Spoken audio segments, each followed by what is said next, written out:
diz assim: outra parábola lhe propôs, dizendo: o reino dos céus é semelhante a um grão de mostarda que um homem tomou e plantou no seu campo, o qual é, na verdade, a menor de todas as sementes, e crescida é maior do que as hortaliças, e se faz árvore, de modo que as aves do céu vêm aninhar-se nos seus ramos. Verso 33, agora a parábola do fermento. Disse-lhes outra parábola: o reino dos céus é semelhante ao fermento que uma mulher tomou e escondeu em 3 medidas de farinha, até ficar tudo levedado, ou toda a massa levedada, como algumas traduções dizem aí, não é? Então vamos lá, vamos caminhar aqui. Nós estamos em estudo bíblico, que você pode, por favor, na hora que você quiser e se sentir assim desafiado a entender melhor, você, por favor, levante, a gente para, estamos em estudo bíblico, estamos aqui para trocarmos essa ideia e construirmos assim esse conhecimento oriundo das Escrituras juntos, não é? Então vamos lá, a introdução aqui. Continuamos seguindo a ordem das parábolas de Mateus, vocês já perceberam isso, não é? Você tem um relato feito em Mateus, Marcos e Lucas, do Evangelho Sinótico das parábolas. Lucas parece ser o campeão de registro de mais parábolas, mas como a gente começou em Mateus, a gente está seguindo Mateus. Quando acabar de Mateus, o que sobrar em Lucas, a gente vai ver também, tá bom? Então essa é a nossa dinâmica aqui, ok? Então nós estamos seguindo o relato das parábolas de Mateus e vamos continuar seguindo. Claro, olhando para todos os 3 evangelhos juntos, né? Olhando sempre juntos. Mas quando acabarmos, se só vai sobrar alguma coisa em Lucas, a gente vai para de Lucas e termina aquilo que os outros evangelhos não registraram, ok? E essas 2 parábolas, por que elas precisam ser vistas juntas? Vamos lá. Primeiro, qual é o assunto das 2 parábolas? O reino de Deus, o reino dos céus. Veja, verso 31. O que é dito aí? Outra parábola lhe propôs, dizendo: o reino dos céus é. Não é isso? Veja o verso 33. Disse-lhes outra parábola: o reino dos céus é. A mesmo começo da parábola do grão de mostarda, é o mesmo começo da parábola do fermento. Mesma coisa. O reino dos céus é. O reino dos céus é. Então isso já está chamando você, ao leitor, a colocar essas 2 coisas juntas, a não separar, a ver como um ensinamento complementar. E parece que fica notório, muito rapidamente, que as 2 têm que ser vistas juntas, porque uma fala do aspecto externo do reino, daquilo que você vê. Você vê a semente de mostarda? Vê. Você vê depois a hortaliça, que ela dá, uma hortaliça não, uma grande árvore, termina sendo uma grande árvore de mostarda, você vê. Agora você vê o processo de levedura microscópica que acontece, você vê aos olhos nus da questão da fermentação? Não. 2 aspectos do reino, o aspecto externo e o aspecto interno é o que vai ser trabalhado nas duas parábolas. Você vê a mostarda, você vê a hortaliça. Por isso que você diz, ela é maior que todas as hortaliças. Mas o processo de fermentação, que vai levantando toda a massa, é um processo interno, que você só vê, as donas de casa, só vê que aconteceu quando o pão cresceu, quando o bolo cresceu, mas você não consegue ver as variações químicas e microscópicas que existem no processo de fermentação. Entendeu? Então, por isso que a gente tem que ver essas 2 parábolas o quê? Juntas. Você não pode desassociar. Certo? Isso posto, vamos embora. Vamos trabalhar aqui um pouquinho. O reino de Deus, tá? Vamos primeiro pensar no aspecto conceitual do reino de Deus. A melhor conceito que eu acho que Jesus, quem deu foi Jesus. Jesus disse assim, olha, interrogado pelos fariseus, sobre quando viria o reino de Deus, Jesus lhes respondeu: não vem o reino de Deus com visível o quê? Aparência. O reino de Deus não é um reinado físico ainda. Ele vem, senta no trono, governa as nações, não é assim? A gente fica pensando no tipo de reinado físico. É isso que os discípulos, ou melhor dizendo, não os discípulos, os judeus não entenderam. Porque a expectativa, quando o Messias viesse, não era de um reino invisível, que Jesus disse que está dentro de vocês, está no coração de vocês. A expectativa dos judeus, por isso que até hoje eles esperam o Messias, é que o Messias vem e vai voltar a sentar no trono de Davi e governar, não somente Israel, mas agora as nações. Então eles têm sempre a expectativa de um reino visto, físico, em execução. E Jesus está dizendo que não é assim. Não veio o reino de Deus com visível aparência. Não. Ainda não. Nem dirão: ei-lo aqui, ou lá está o reino. Porque o reino de Deus está onde? Dentro de vós. O princípio do reino está em nós, servos do Senhor. E aonde a gente vai, o reino vai chegando. A ética do reino, a prática do reino é a partir de nós. Não é por governos humanos estabelecidos aqui física e terrenamente. Então, por que isso é importante? Porque isso justamente ajudará a gente a compreender os dois parábolas. Se você está pensando no reino dos céus apenas como reino futuro, você precisa corrigir, porque o reino já está onde? Em nós. Se está em nós, nós somos cidadãos de que reino?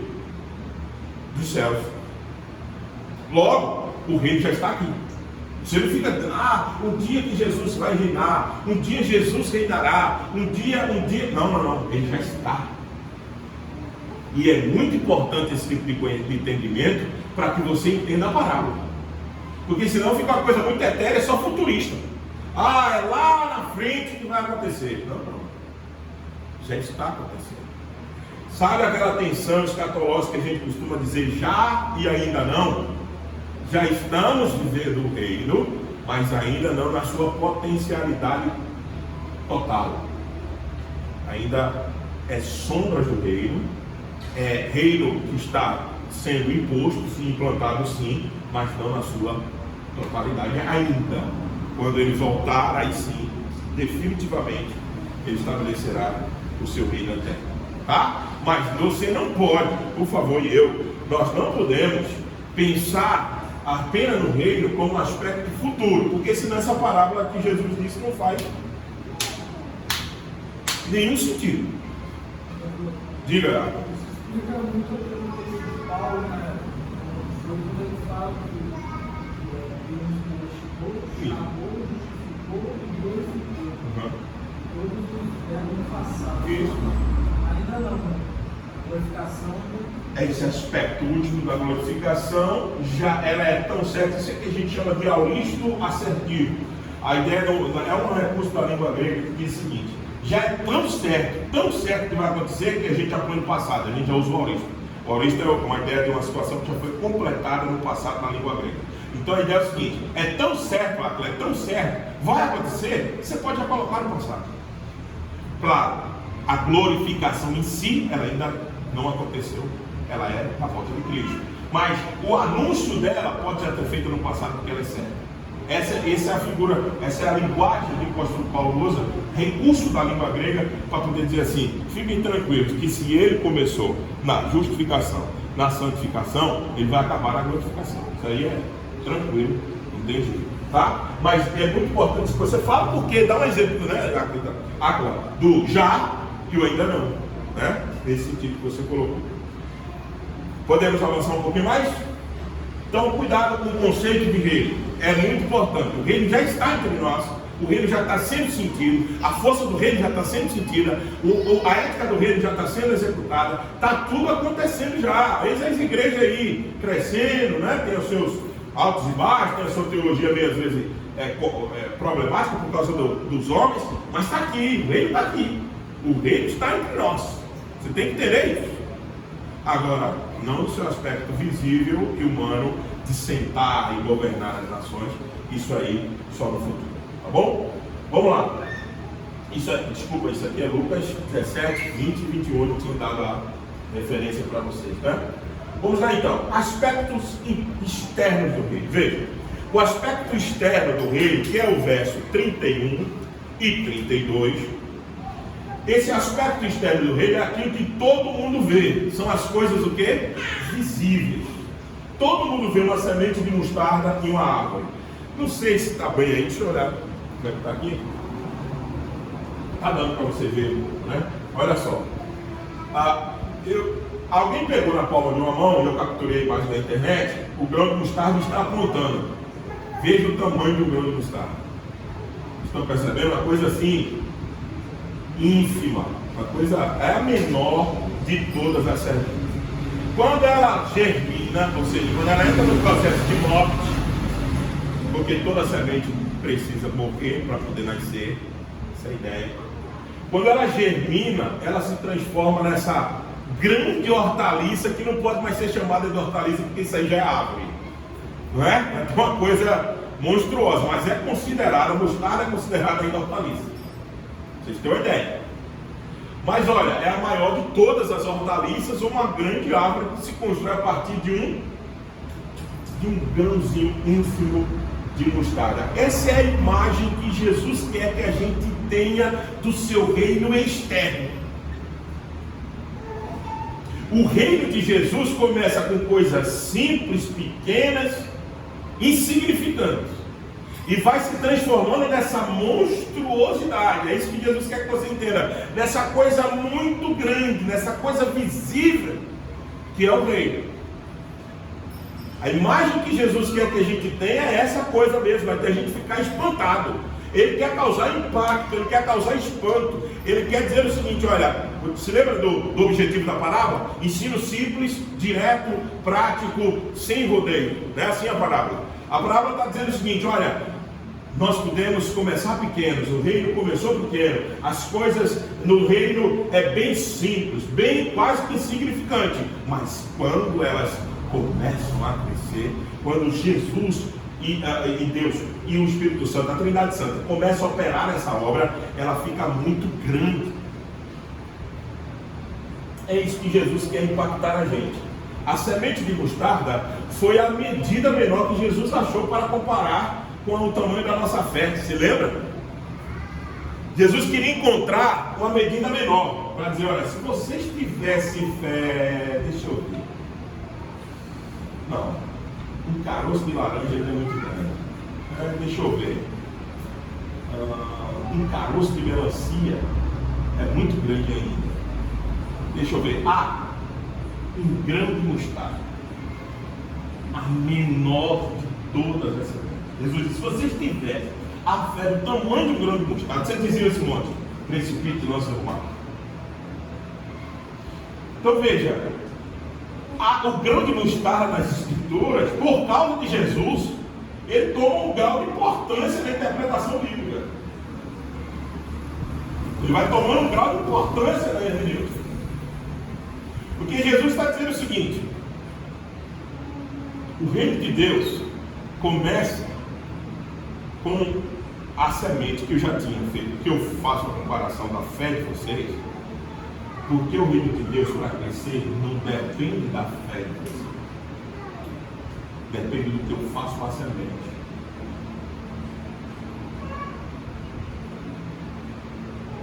Não é a fé de vocês que desenvolve, porque a fé de vocês é insignificante. Agora, o que eu faço com a fé de vocês, o que eu faço com aquilo que vocês creem, aí só Ele tem poder de fazer. Entendeu? Então, é muito significante essa parte do grão de mostarda. Jesus está usando de novo aqui na parábola do reino. Por que então, se Jesus usa na parábola do reino, é esse caminho que eu quero fazer com vocês? Porque Ele usa para a nossa fé. Se Ele está criticando a fé, por que Ele volta a usar o grão de mostarda, se Ele criticou a fé, de novo no reino? A razão é simples. É porque ele quer declarar que o reino não avança por causa da nossa fé, o reino avança porque ele trabalha mesmo com a nossa fé. Essa que é a ideia.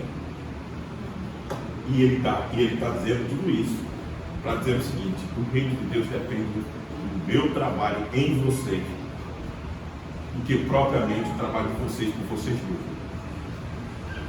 Tá? Então vamos lá. Vamos avançando aqui.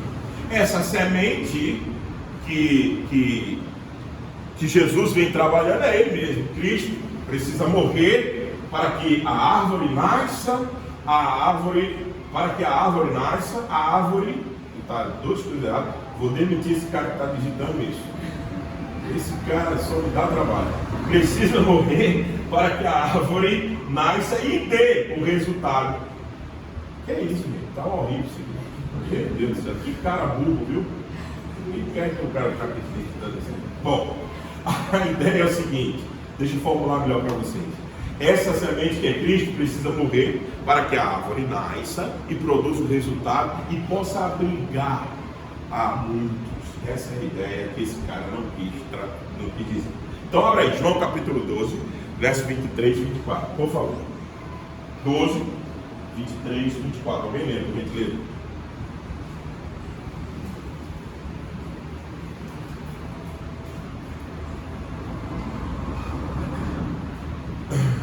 Jesus lhes respondeu dizendo: É chegada a hora em que o Filho do Homem há de ser glorificado.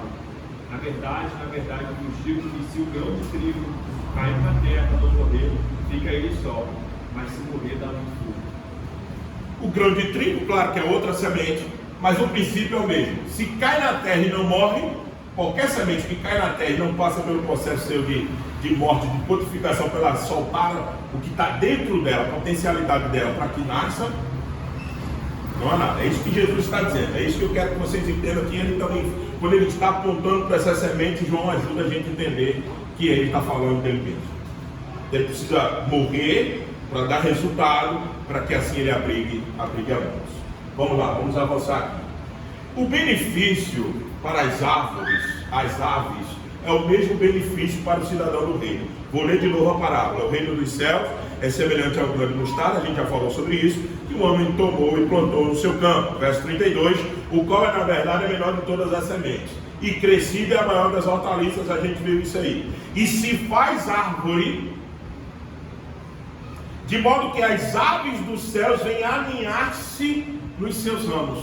Agora eu estou pensando no benefício do crescimento do reino externo para nós, cidadãos do reino. Por quê? Porque se as aves do céu têm benefício desses ramos, nós somos, na parábola, essas aves que se aninham, que se escondem nesses ramos. Então vamos pensar nos benefícios. Primeiro, Hendricks comentando diz assim: olha, no outono, quando os seus ramos se tornam rígidos, ramo de quem? Da mostarda. Aliás, a mostarda tem o grão dela, tem essa árvore, depois ela se torna aquele molho, né? Ali, tá com molho aí não?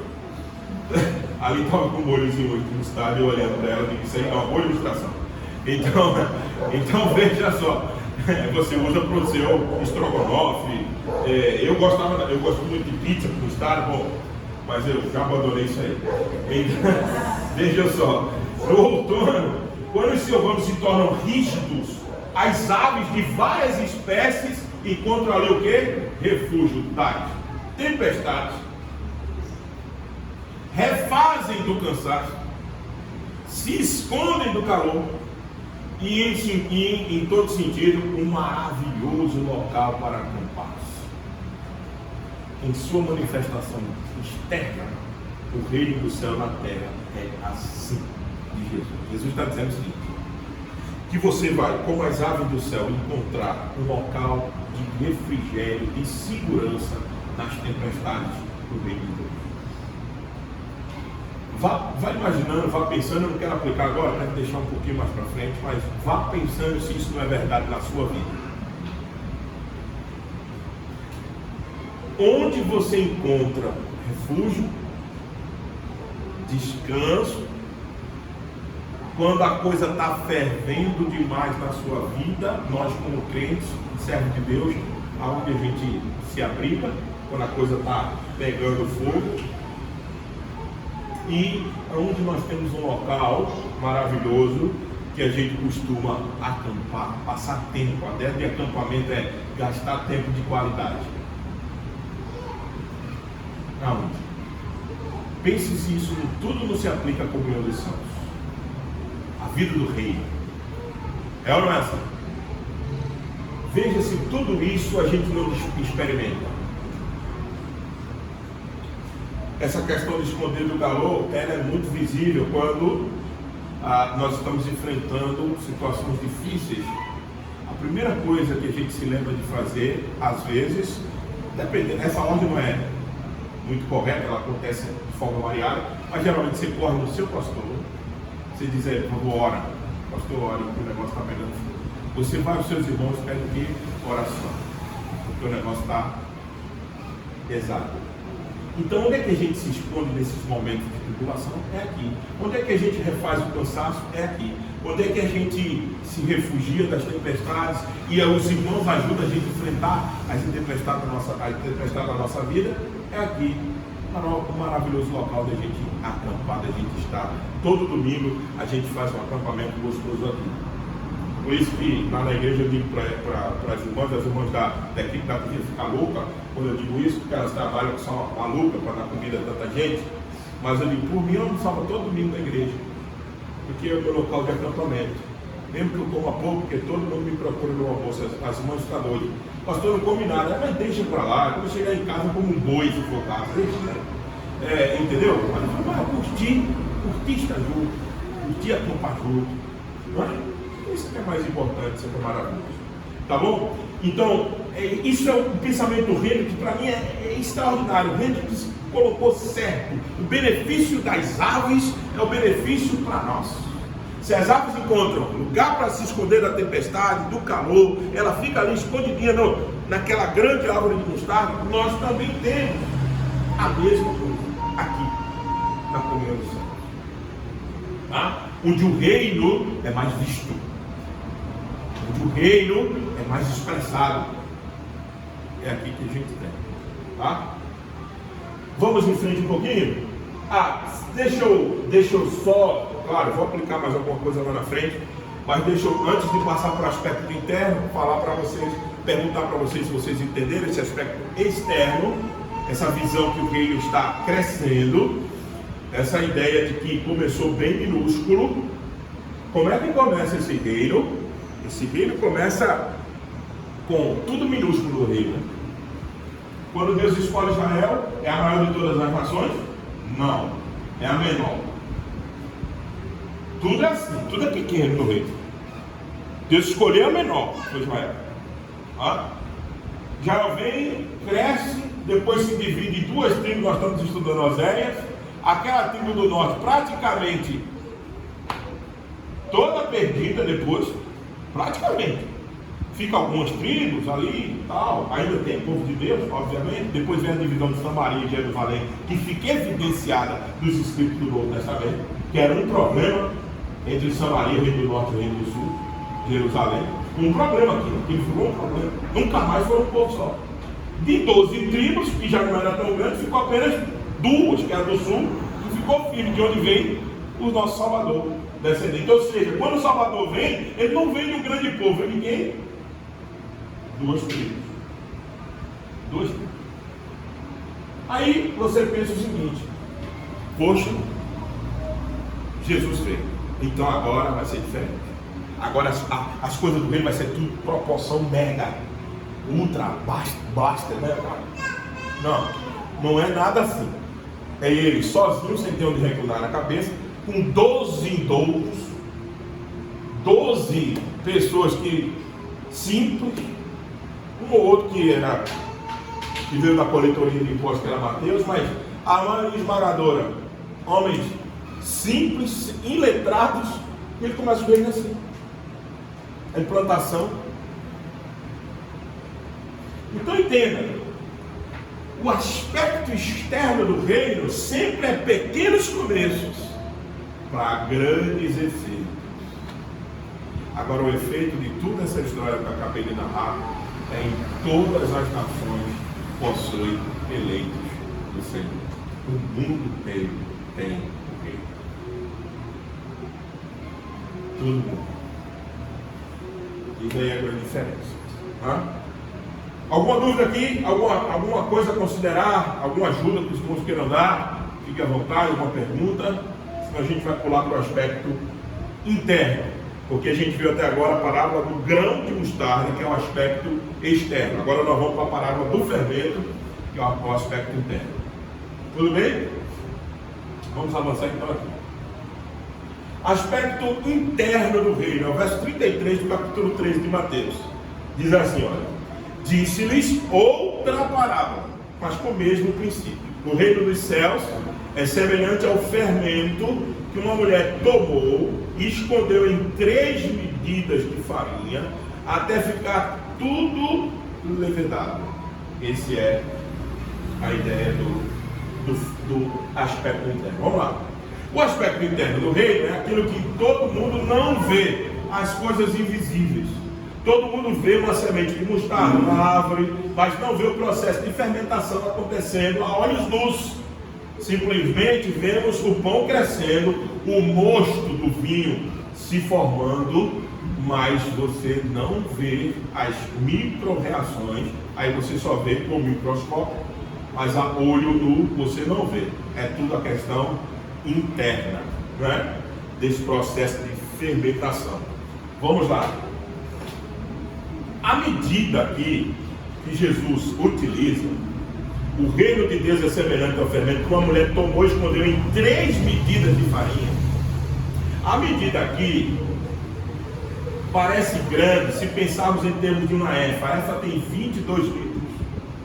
Seria quase 66 litros de farinha. Dá para fazer um monte de bolo de pão, tá não, ô Mara? Imagina, 66 litros de farinha. É muita coisa, meu irmão. Dá para fazer pão e bolo para Cabo Frio inteiro. E olha lá, ainda pega a região do lago todinha. Araruama, do Água Grande, tudo. É muita coisa, meu irmão. Por que Jesus não olha, parábola você tem que parar e questionar as imagens, senão você não chega no centro do ensino. Por que Jesus está usando uma medida tão enorme dessa? Por quê? Parece que é para demonstrar a força do fermento, que parece ter a ver com o Evangelho, que tem poder para salvar as vidas. Jesus exagera na quantidade da farinha, mas não fala da porção do fermento. Ele não fala da porção do fermento.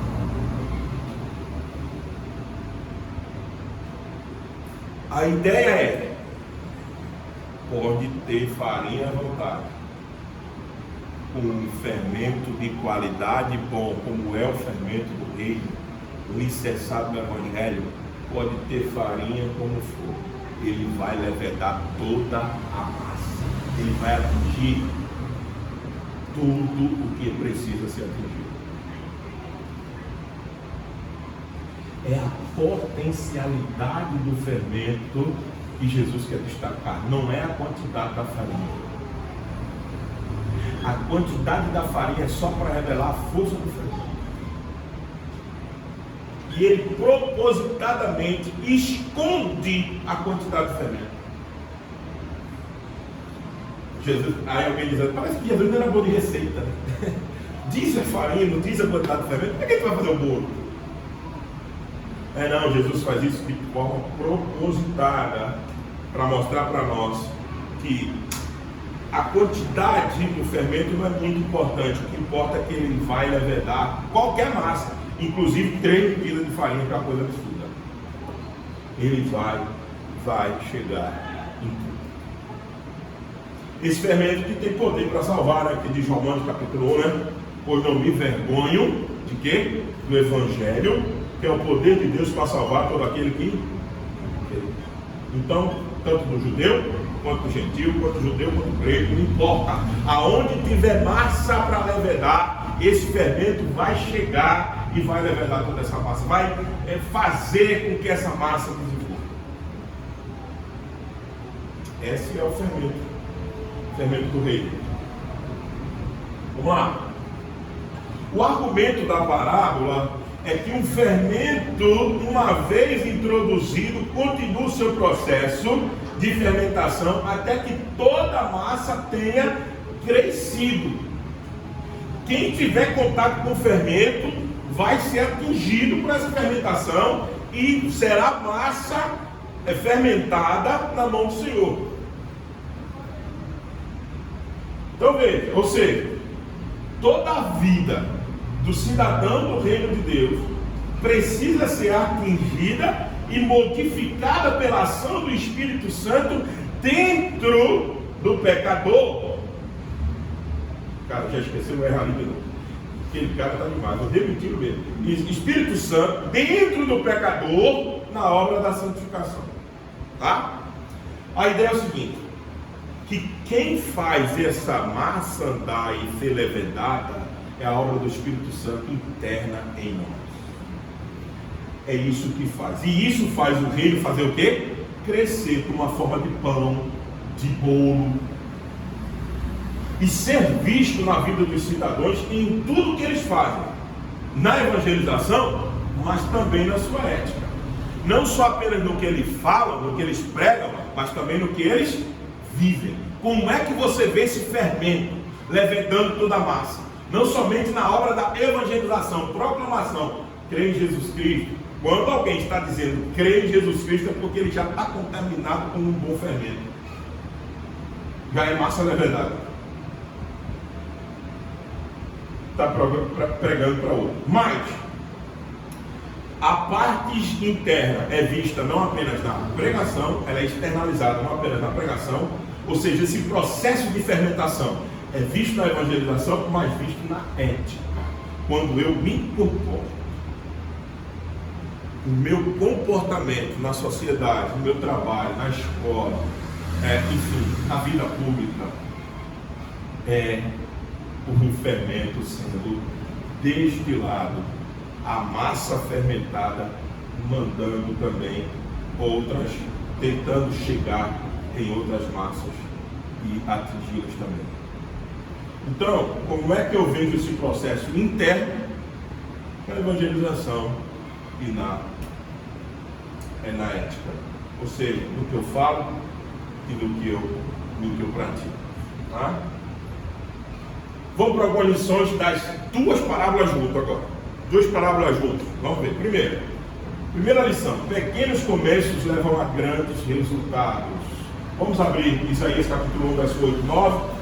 Uma pessoa, abra, por favor, Vinícius, abre aí. Isaías 1, 8 e 9. Áquila, abre 1 Coríntios 1, 26 a 31.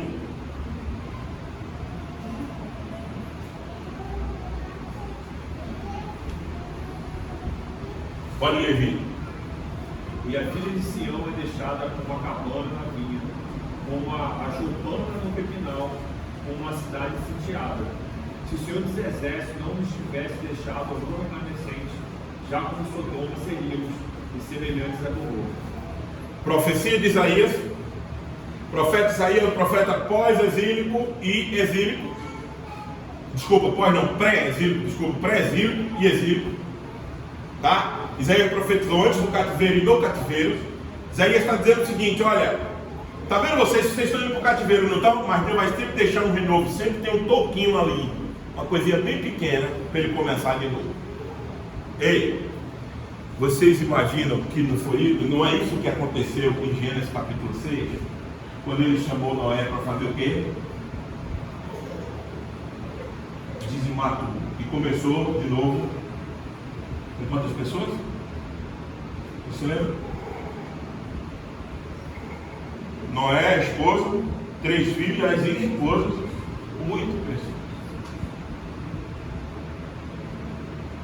É uma coisa que eu digo: vocês serão como choupana, vocês serão dizimados, vocês não ficará nada, mas eu vou deixar um toquezinho para eu começar tudo de novo. história do povo de Deus é isso. De pequenos começos. Nunca uma igreja ou um trabalho começou com uma mega estrutura. A não ser que aquele método iogurte do McDevitt, né? A não ser que ele já pegou um punhado de uma coisa que já era grande e começou outra grande. O McDevitt, naquela época que a gente estudava o livro dele, falava do método iogurte. Você pega os lactobacilos aqui vivos dessa parte do iogurte, coloca ali e você fermenta mais, né? A não ser que a gente pegue muita quantidade daqui, a gente começa grande, mas geralmente, naturalmente, a coisa começa sendo pequena no reino e vai se estendendo. 1 Coríntios, veja que Paulo lembra disso. Aí você passou, só está falando do Velho Testamento. Não, vamos para o Novo. Olha o que Paulo está lembrando aí, por favor, agora.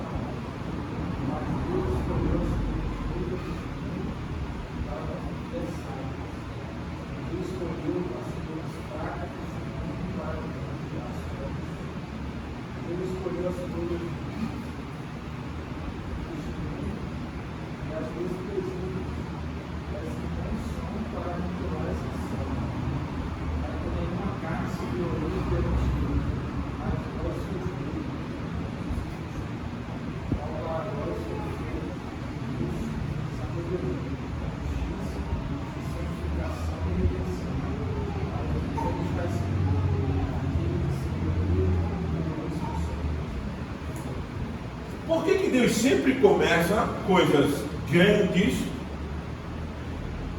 com pequenos começos? Para que a glória somente seja dele e de mais ninguém. Nem mais ninguém. Para que ninguém diga, foi por causa de mim que aquela igreja é grande. Por causa de mim que o reino avançou. Ele escolheu coisa louca. Pequenas, diz aí, pequenas, ele leu também pequenas, loucas, vis, que não tem valor, para que a glória somente seja dele, demais. Então, pequenos, a lição dessas duas palavras é o seguinte: pequenos começos produzem grandes resultados, porque a obra de Cristo foi um exemplo de um começo simples, mas que foi avançando. Isaías 52, 53, todo mundo conhece, de música, de filme. Ele não tinha nenhuma aparência, não tinha nada que nos atraísse nele, não havia beleza, não havia nada, era uma coisa simples, rústica e até não tão apetitiva aos olhos contemplar a obra de Cristo. Mas depois isso foi crescendo. E hoje nós estamos aqui. Hoje somos produto da obra do servo sofredor. Daquilo que era simples, insignificante, e foi tomando grande forma. 2 Coríntios, capítulo 2, verso 14, por favor. Alguém que leia, eu não chamei ninguém, né? Mas pode ser. E a linha está aberta aí, por favor. 2 Coríntios, capítulo 2, verso 14. 2 Coríntios, capítulo 2, verso 14. Se Isaías 53, eu já dei um pulo, porque você já conhece o texto de cor, né? Falou. Graças, porém, a Deus, que em Cristo sempre nos conduz vivos, no meio de nós manifesta em todo lugar a fragrância do seu Espírito. Então veja, graças a Deus, não é algum mérito nosso, mas graças a Deus que conduz a gente de triunfo em triunfo, e aquela obra que era pequena e insignificante, agora vai se tornando visível e grande e importante. Então as lições da parábola, para nós hoje, porque eu estou pensando assim, tá, a parábola para o ouvinte, para aquilo que o ouvinte primário, era uma lição do seguinte: olha, ainda está crescendo, calma que isso vai crescer. Para nós não, já temos a massa bem grande, bem levedada. A árvore da mostarda, para nós, no tempo da gente, já está bem desenvolvida. Então a lição para nós é olhando para trás. Calma, os pequenos começos parecem insignificantes, podem se transformar numa grande obra, num grande resultado. Claro, se Deus estiver em todo o processo, obviamente. Porque se a gente não colocar essa última frase, parece frase de business, de coach, comece pequeno para ser grande. Não, não é a ideia. A ideia é, você pode começar pequeno e se tornar grande se isso for uma obra de Cristo. Se isso for obra de Deus. Essa que é a ideia. Vamos lá então. A obra é feita inicialmente de fora para dentro, mas depois é feita de forma interna para que haja o quê? Crescimento. Essa é a lição das duas parábolas juntas. Por isso que eu disse para você, não separe, porque são lições de conjunto. A lição em conjunto é o seguinte: o evangelho vem de fora, é anunciado a nós, então ele vem de fora para dentro. Quem coloca ele para dentro? O Espírito Santo de Deus. Ele aplica a palavra em nós. Então é sempre, a obra começa sempre de fora para dentro, mas quando a semente do evangelho está dentro de nós, ela frutifica e leveda toda a massa, e aí a gente, não somente a gente cresce, mas o reino todo vai crescendo. Então lembre-se, é de fora para dentro, mas também de dentro para fora. Esse seria o resumo mais tranquilo das duas parábolas juntas. A obra é feita de fora para dentro. Você anuncia o evangelho. O crer vem pelo ouvir a palavra de Deus. Não é isso? Então, quem crê será salvo. Então, esse processo de anúncio e fé.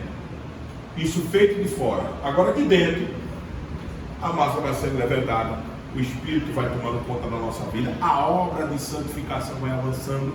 A massa vai sendo levedada. E aí você vai também agindo de forma de dentro para fora. Na evangelização e na proclamação do Evangelho. A terceira lição das duas parábolas juntas é: a ética do reino faz o reino chegar em todos os lugares do mundo e ser visto, motivado pelo que acontece de dentro para fora na vida dos cidadãos deste reino. A ideia é: a ética do reino vai nos acompanhando. A ideia é o seguinte: eu cheguei, você chegou, o reino chegou naquele lugar. O reino tem que chegar naquele lugar. As trevas daquele lugar podem até tentar persistir, mas elas não estarão mais sozinhas. Existirá uma porção de luz naquele lugar. Sempre é assim. Sempre na repartição pública, no nosso trabalho, na nossa carreira, na nossa família. O churrascão de domingo lá da família, se tiver o povo de Deus, o reino de Deus estará lá. Estará lá.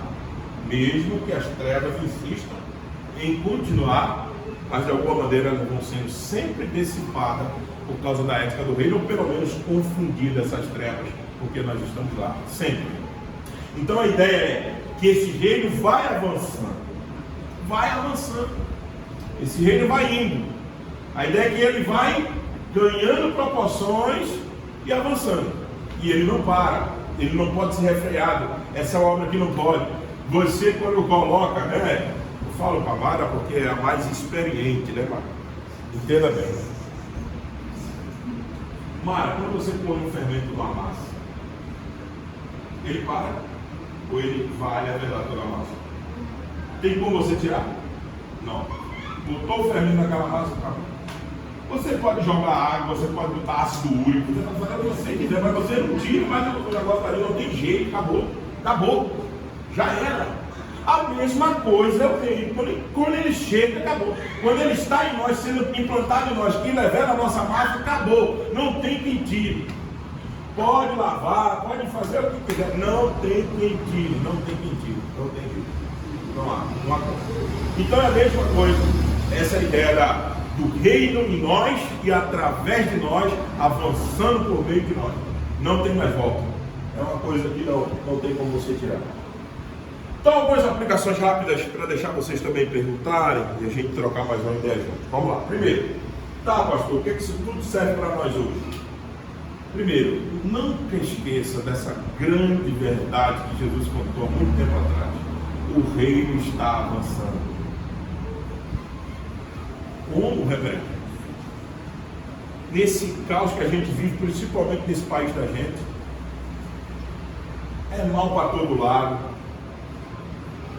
Agora, a moda de invasão de escolas.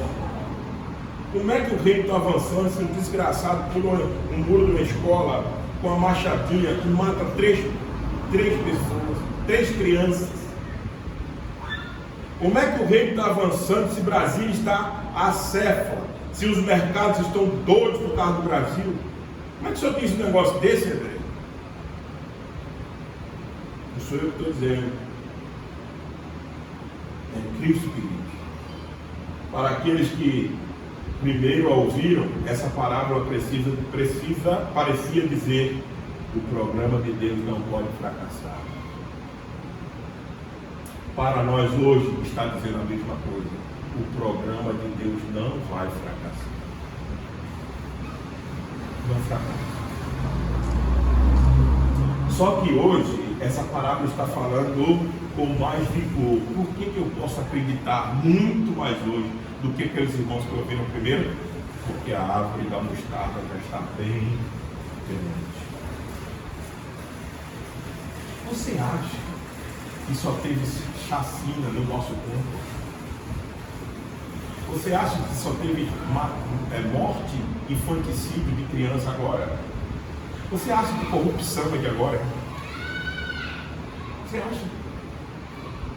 Você acha que desgovernos é de agora?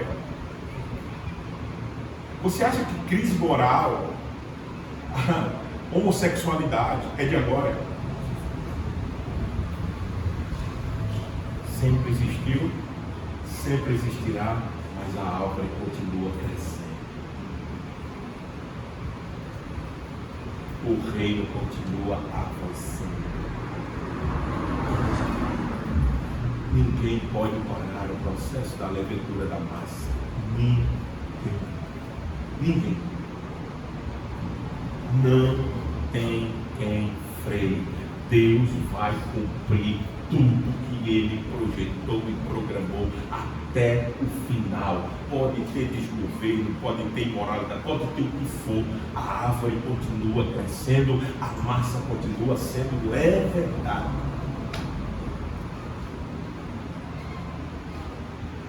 Aí o Vitinho, eu me lembrei de você quando eu estava estudando aqui. Aí os não que ele seja, né, o Vitinho, mas a gente já discutiu muito sobre isso, sobre pós-milenismo, né, Vitinho? Aí o pós-milenismo dá um vibrado aqui e diz: está vendo? Olha aí, né? Porque a visão escatológica do pós-milenismo tem a visão mais esperançosa, né? Que as coisas estão melhorando. Bom, eu não compacto muito com isso, eu já conversei isso com o Vitinho. Eu estou dizendo que o aspecto externo, não estou dizendo que o aspecto externo vai melhorar. Eu estou falando que a condição do reino está aumentando. A degradação continua existindo, mas o reino continua aumentando. Esse é o meu ponto. Não é como hoje, pós-milenismo diz que tudo está melhorando. Então, se a degradação externa vai recuar, eu não entendo que vai recuar, eu entendo que ela pode avançar e muito. Mas, mesmo que ela avance, o reino continua avançando. O reino continua crescendo. E Deus continua com o seu projeto até o final. Certo? Então veja só. A parábola está falando com mais vigor porque a árvore está muito grande. O reino está mais visível. Muitas igrejas, grandes projetos. Quando eu falo muitas igrejas, eu não estou amenizando a crítica que se faz às faltas de igrejas. Não. Eu estou falando que muitas igrejas saudáveis estão crescendo. Estão. Você não pode dizer que não. Agora, e grandes projetos de evangelização corretos, com objetivos claros, com objetivos certos, estão acontecendo. Você não pode dizer que não. Agora, tudo está bom, tudo está perfeito? Não dá. Tudo tem falso profeta no meio? Tem. Sempre teve, desde a época de Cristo. Mas não é por causa disso que a árvore não cresceu. É isso que você tem que entender. Falso profeta existe, tem que ser combatido. Falsa doutrina tem que ser combatido. Tem, mas isso não perde de você observar que o reino está crescendo. Essa é a ideia. Então, música, muitas igrejas, sim, igrejas boas. Grandes projetos, sim, música boa. Faz tempo, hein, que a gente não tem uma fase, vamos dizer assim, na música cristã, tão pouco como a gente tem tido, surgindo coisa boa aí. Projeto Sol, não é? Olha só, e eu que vibrava com Paulo César Baruch. Não que o coitado fez um bom trabalho. Mas, quando veio o solo, eu esqueci o Baruch por completo. Por completo. Então, entenda bem. Então, veja, Projeto Sola, Dorte aí, né? Grupo Dorte, Canto Verbo. Quer dizer, rapaz, nós temos que olhar para isso e entender. O reino está crescendo. Filmes, alguns péssimos, outros de boa qualidade. Cargos públicos, por que não? Tem uma onda conservadora voltando, que a gente sabe motivada mesmo com a visão do mundo cristão. Certo? Então, assim, mesmo em meio ao aparente caos, e é um aparente, não só aparente, não, é visível mesmo, o caos existe. O reino continua avançando, e nós não podemos esquecer disso. Nós não podemos. Nós não precisamos ter uma visão pessimista do mundo, meus irmãos. Nós não precisamos. Nós precisamos ter uma visão realista. E a visão realista diz, olha, a degradação moral é alta, altíssima. A corrupção, ela é sistêmica e endêmica. Mas o reino continua crescendo e a massa toda está sendo levedada. Você não pode esquecer disso, de jeito nenhum. Segunda coisa, segunda aplicação para nós, é que existe uma ética que precisa ser praticada por nós, onde a gente quer que a gente chegue, é a ética do reino. Se você quer diminuir o efeito dantesco, danoso, melhor dizendo, do pecado no mundo, a ética do reino precisa ser mais praticada. É igualmente proporcional. Você diminui o efeito do mal no mundo com a ética do reino sendo mais praticada e implantada. Então, precisamos continuar vivendo o Evangelho de Cristo como massa que está sendo levedada por ele, influenciando todas as áreas da vida humana, arte, música, botei uma vírgula ali, em todas as áreas, vida pública, né? Evangelização, missão, enfim, tudo nós precisamos influenciar, precisamos praticar a ética do reino para que a gente possa influenciar e levedar maior a massa, né? Mais a massa cada vez mais. Então, eu não sei se vocês entenderam, eu quero abrir agora para a gente discutir um pouco essas questões mais na prática. Eu citei mais ou menos o caminho e a gente pode aprofundar aqui dentro disso que a gente